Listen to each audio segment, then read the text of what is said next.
بسم الله الرحمن الرحيم ياسين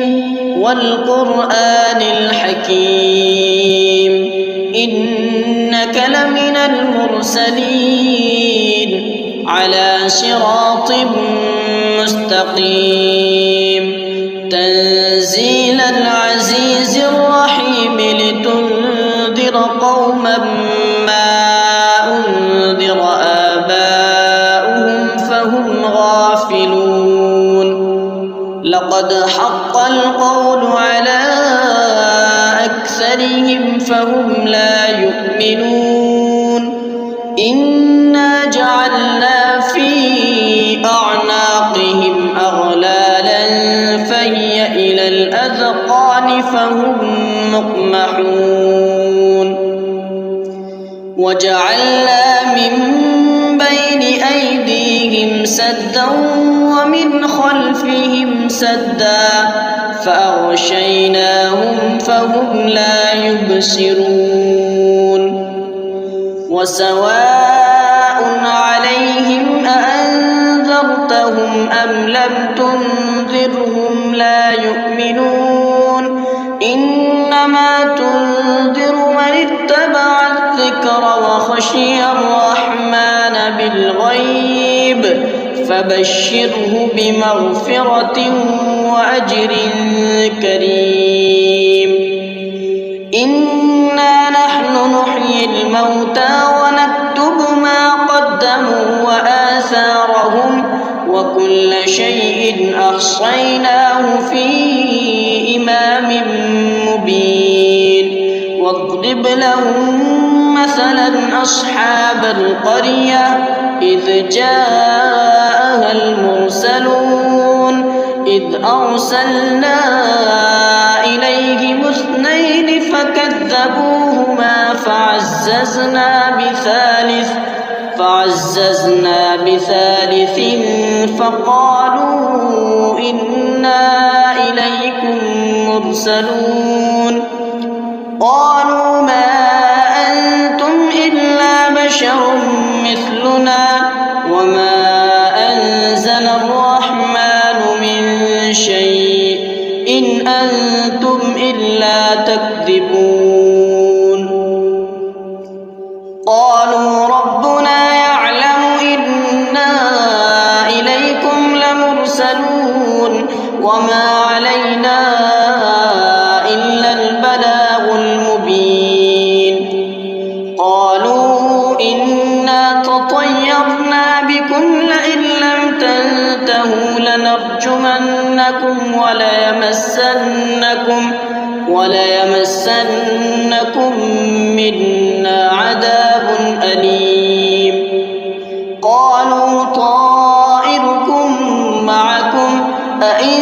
ذكرتم بل أنتم قوم مسرفون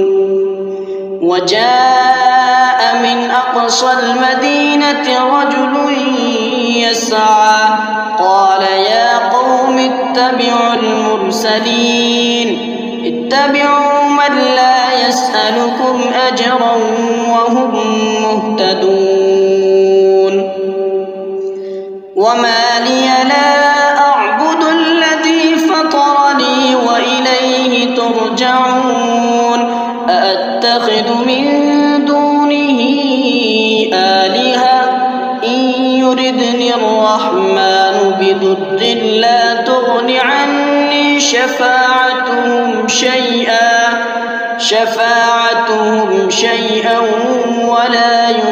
ينقذون إني إذا لفي ضلال مبين إني آمنت بربكم فاسمعون قيل ادخل الجنة قال يا ليت قومي يعلمون بما غفر لي ربي وجعلني من المكرمين وما أنزلنا على قومه من بعده من جند من السماء السماء وما كنا منزلين إن كانت إلا صيحة واحدة فإذا هم خامدون يا حسرة على العباد ما يأتيهم من رسول إلا كانوا به يستهزئون ألم يروا كم أهلكنا قبلهم من القرون أنهم إليهم لا يرجعون وإن كل لما جميع لدينا محضرون وآية لهم الأرض الميتة أحييناها وأخرجنا منها حبا فمنه يأكلون وجعلنا فيها جنات من نخيل وأعناب وفجرنا فيها من العيون ليأكلوا من ثمره وما عملته أيديهم أفلا يشكرون سبحان الذي خلق الأزواج كلها مما تنبت الأرض ومن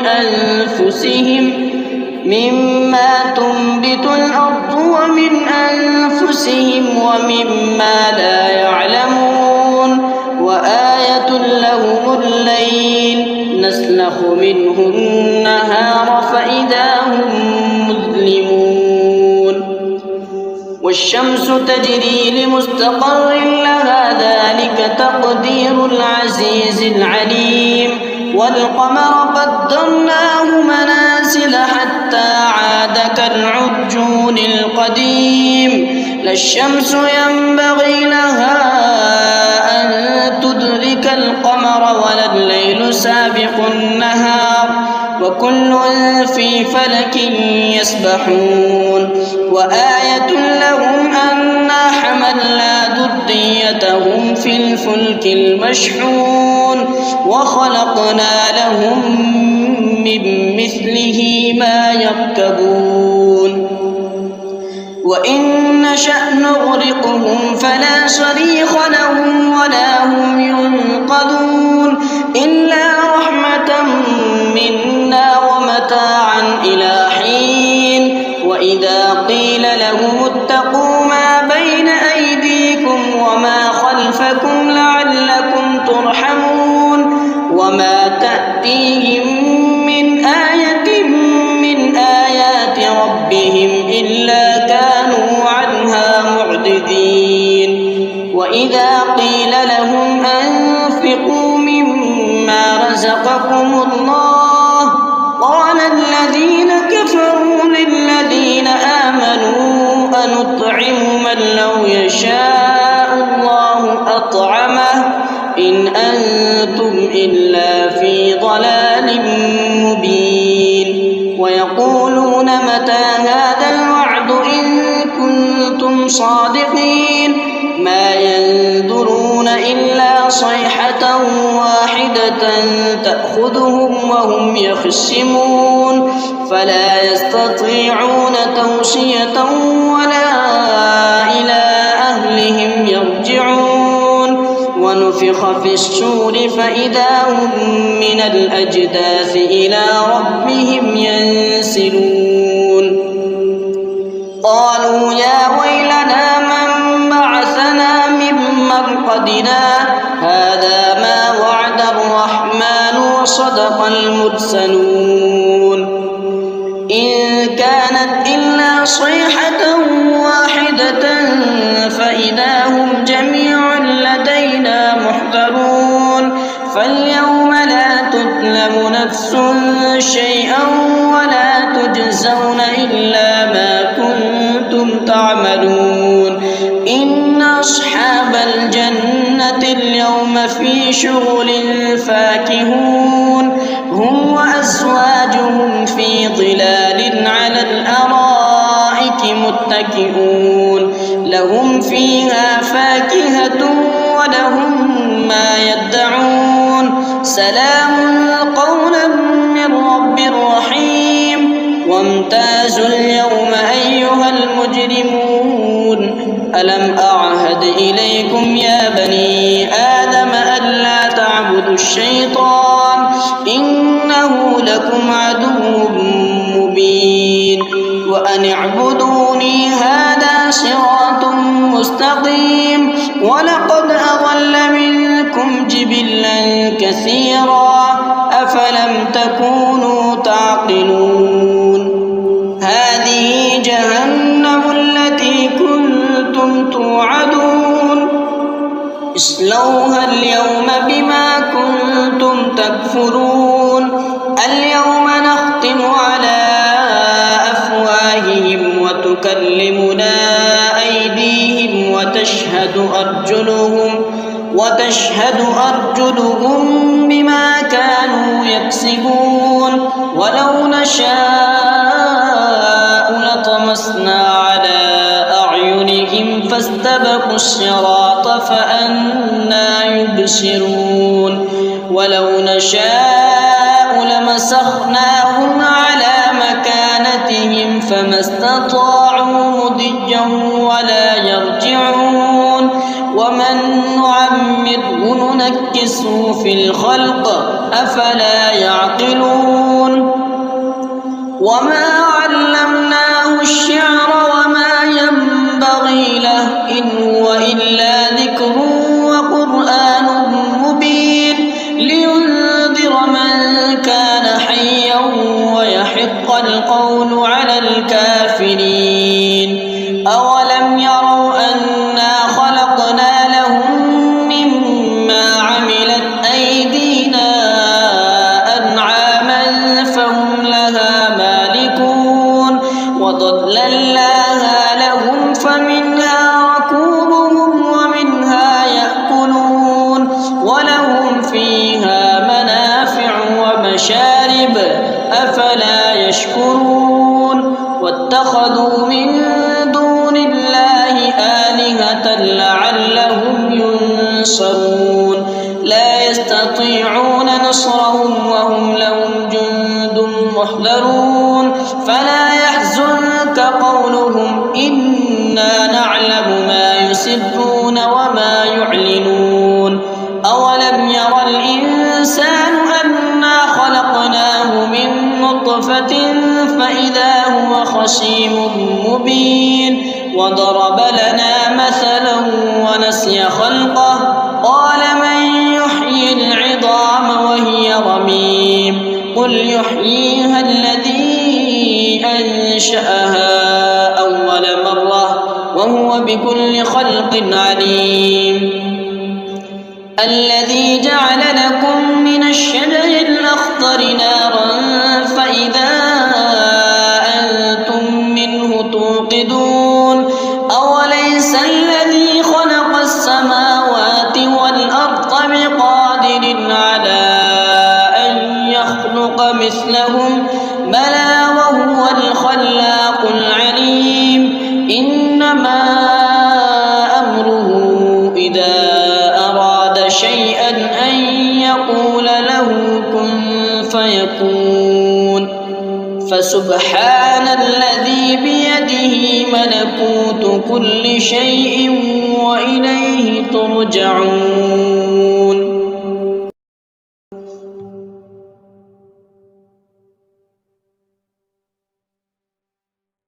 بسم الله الرحمن الرحيم الرحمن علم القرآن خلق الإنسان علمه البيان الشمس والقمر بحسبان والنجم والشجر يسجدان والسماء رفعها ووضع الميزان ألا تطغوا في الميزان وأقيموا الوزن بالقسط ولا تخسروا الميزان والأرض وضعها للأنام فيها فاكهة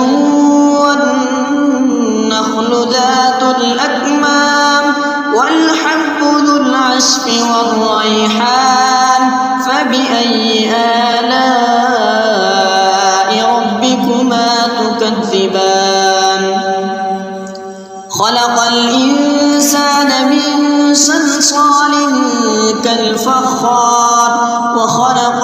الجان من مارج من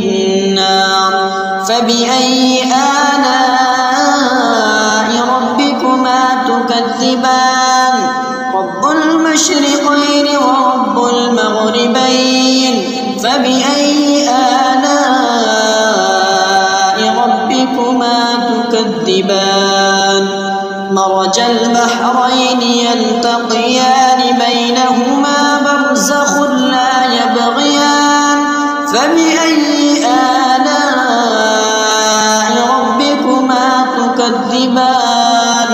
يخرج منهما اللؤلؤ والمرجان فبأي آلاء ربكما تكذبان كل من عليها فان ويبقى وجه ربك ذو الجلال والإكرام فبأي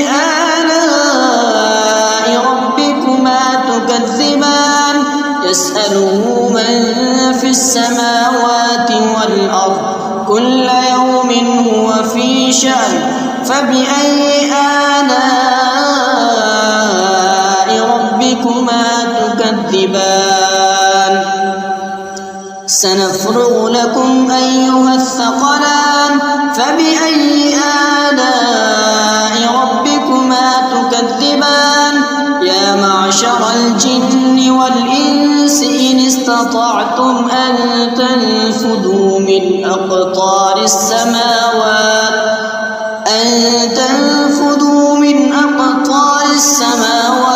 والأرض فانفذوا لا تنفذون إلا بسلطان فبأي آلاء ربكما تكذبان يرسل عليكما شواظ من نار ونحاس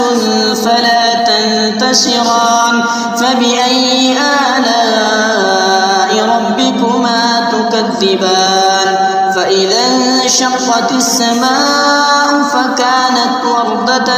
كالدهان فبأي آلاء ربكما تكذبان فيومئذ لا يسأل عن ذنبه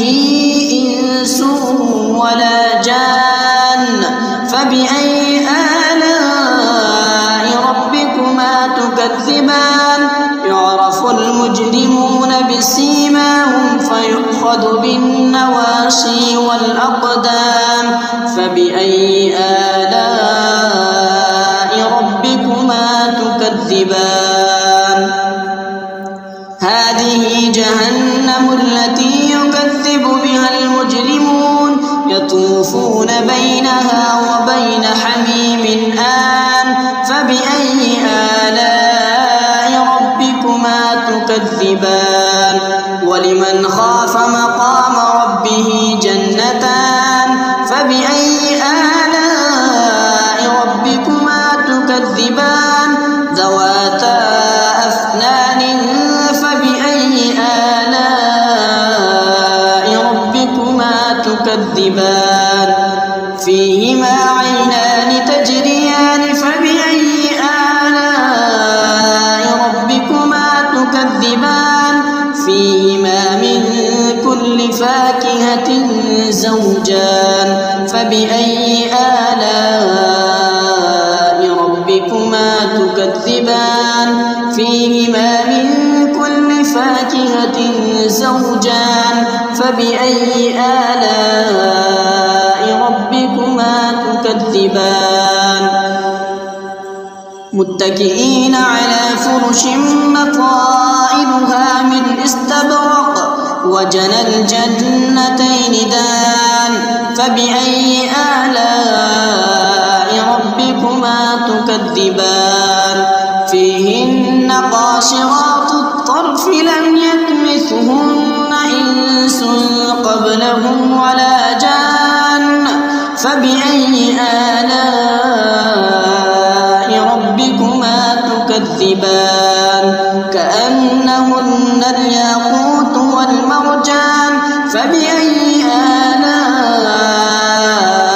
ربكما تكذبان تكذبان هل جزاء الإحسان إلا الإحسان فبأي آلاء ربكما تكذبان ومن دونهما جنتان فبأي آلاء ربكما تكذبان مدهامتان فبأي آلاء ربكما تكذبان فيهما عينان نضاختان فبأي آلاء ربكما تكذبان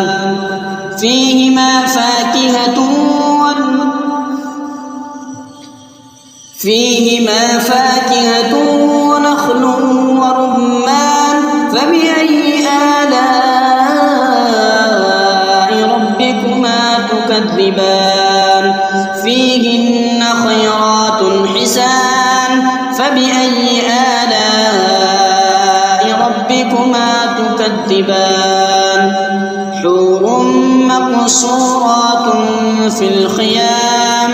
فبأي آلاء ربكما تكذبان حور مقصورات في الخيام فبأي آلاء ربكما تكذبان لم يطمثهن إنس قبلهم ولا جان فبأي آلاء ربكما تكذبان متكئين على رفرف خضر وعبقري حسان فبأي آلاء ربكما تكذبان تبارك اسم ربك ذي الجلال والإكرام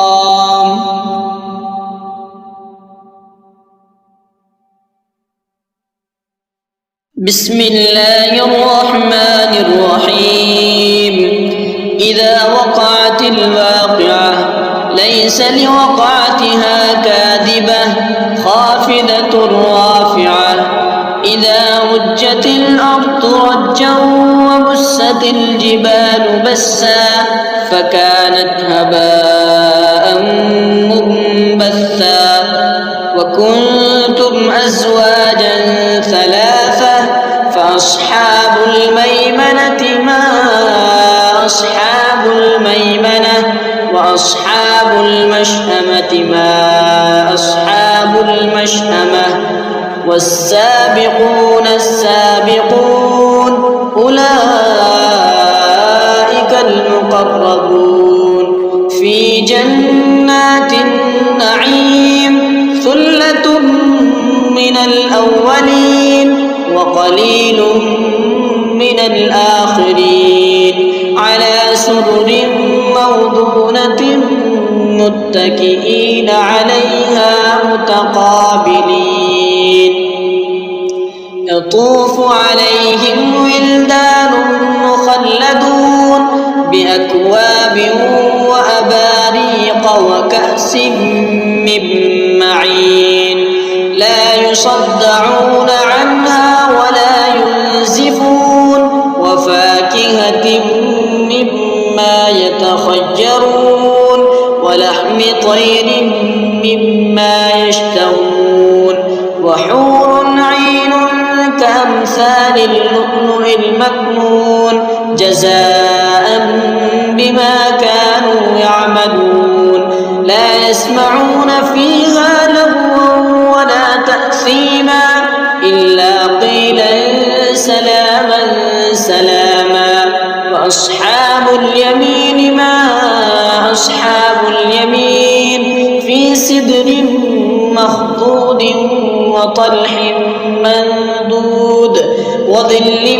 ممدود وماء مسكوب وفاكهة كثيرة لا مقطوعة ولا ممنوعة وفرش مرفوعة إنا أنشأناهن إنشاء فجعلناهن أبكارا أترابا لأصحاب اليمين ثلة من الأولين وثلة من الآخرين وأصحاب الشمال ما أصحاب الشمال في سموم وحميم وظل من يحموم لا بارد ولا كريم إنهم كانوا قبل ذلك مترفين وكانوا يصرون على الحنث العظيم وكانوا يقولون أئذا متنا وكنا ترابا وعظاما أئنا لمبعوثون أوآباؤنا الأولون قل إن الأولين والآخرين لمجموعون إلى ميقات يوم معلوم ثم إنكم أيها الضالون المكذبون لآكلون من شجر من زقوم فمالئون منها البطون فشاربون عليه من الحميم فشاربون شرب الهيم هذا نزلهم يوم الدين نحن خلقناكم فلولا تصدقون أفرأيتم ما تمنون أأنتم تخلقونه أم نحن الخالقون نحن قدرنا بينكم الموت وما نحن بمسبوقين على أن نبدل أمثالكم وننشئكم فيما لا تعلمون ولقد علمتم النشأة الأولى فلولا تذكرون أفرأيتم ما تحرثون أأنتم تزرعونه أم نحن الزارعون لو نشاء لجعلناه حطاما فظلتم تفكهون إنا لمغرمون بل نحن محرومون أفرأيتم الماء الذي تشربون أأنتم أنزلتموه من المزن أم نحن المنزلون لو نشاء جعلناه أجاجا فلولا تشكرون أفرأيتم النار التي تورون أأنتم أنشأتم شجرتها أم نحن المنشئون نحن جعلناها تذكرة ومتاعا للمقوين فسبح باسم ربك العظيم فلا أقسم بمواقع النجوم وإنه لقسم لو تعلمون عظيم إنه لقرآن كريم في كتاب مكنون لا يمسه إلا المطهرون تنزيل من رب العالمين أفبهذا الحديث أنتم مدهنون وتجعلون رزقكم أنكم تكذبون فلولا إذا بلغت الحلقوم وأنتم حينئذ تنظرون ونحن أقرب إليه منكم ولكن لا تبصرون فلولا إن كنتم غير مدينين ترجعونها إن كنتم صادقين فأما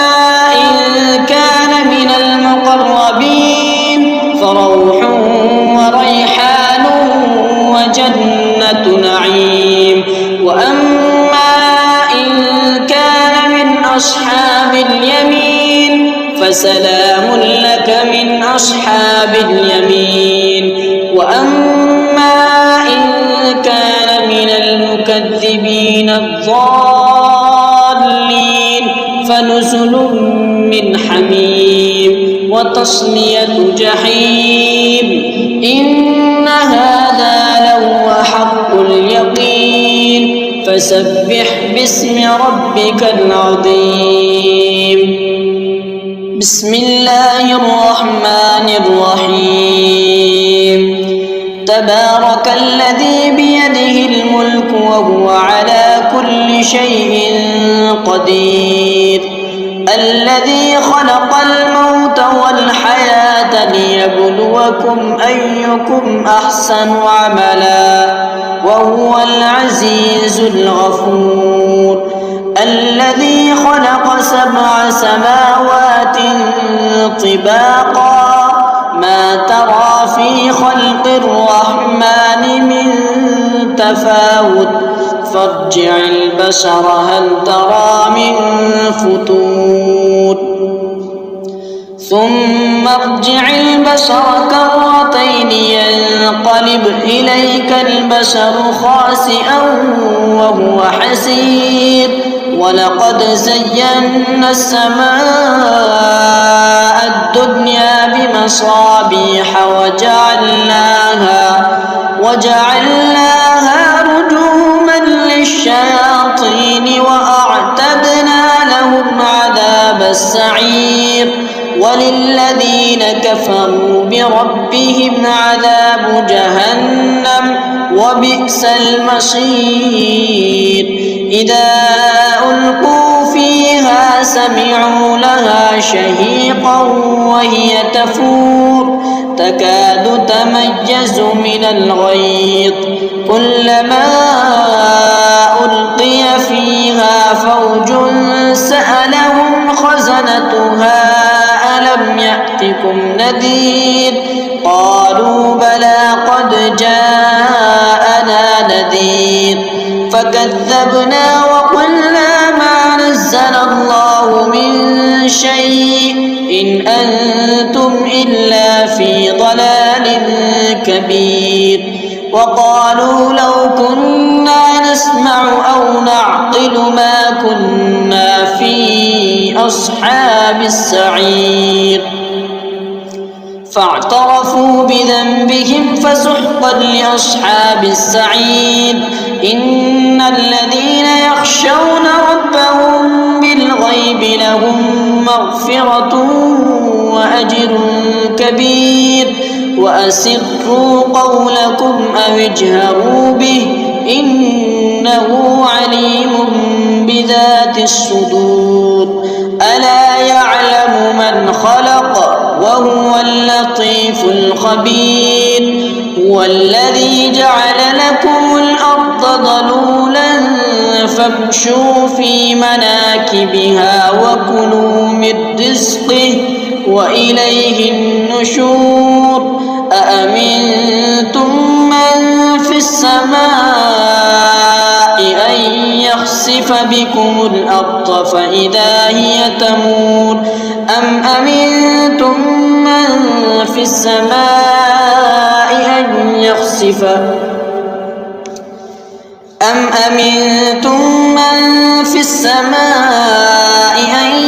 يرسل عليكم حاصبا فستعلمون كيف نذير ولقد كذب الذين من قبلهم فكيف كان نكير أولم يروا إلى الطير فوقهم صافات ويقبض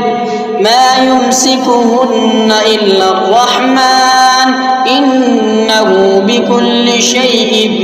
بصير أمن هذا الذي هو جند لكم ينصركم من دون الرحمن إن الكافرون إلا في غرور أمن هذا الذي يرزقكم إن أمسك رزقه بل لجوا في عتب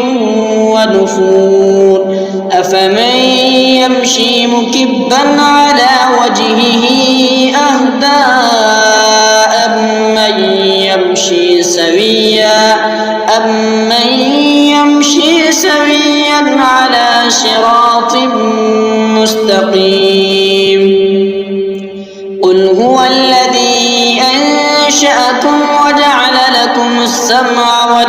الأبصار والأفئدة قليلا ما تشكرون قل هو الذي ذرأكم في الأرض وإليه تحشرون ويقولون متى هذا الوعد إن كنتم صادقين قل إنما العلم عند الله وإنما أنا نذير مبين فلما رأوه زلفة سيئت وجوه الذين كفروا وقيل هذا الذي كنتم به تدعون قل أرأيتم إن أهلكني الله ومن معي أو رحمنا فمن يجير الكافرين من عذاب أليم قل هو الرحمن آمنا به وعليه توكلنا فستعلمون من هو في ضلال مبين قل أرأيتم إن أصبح ماؤكم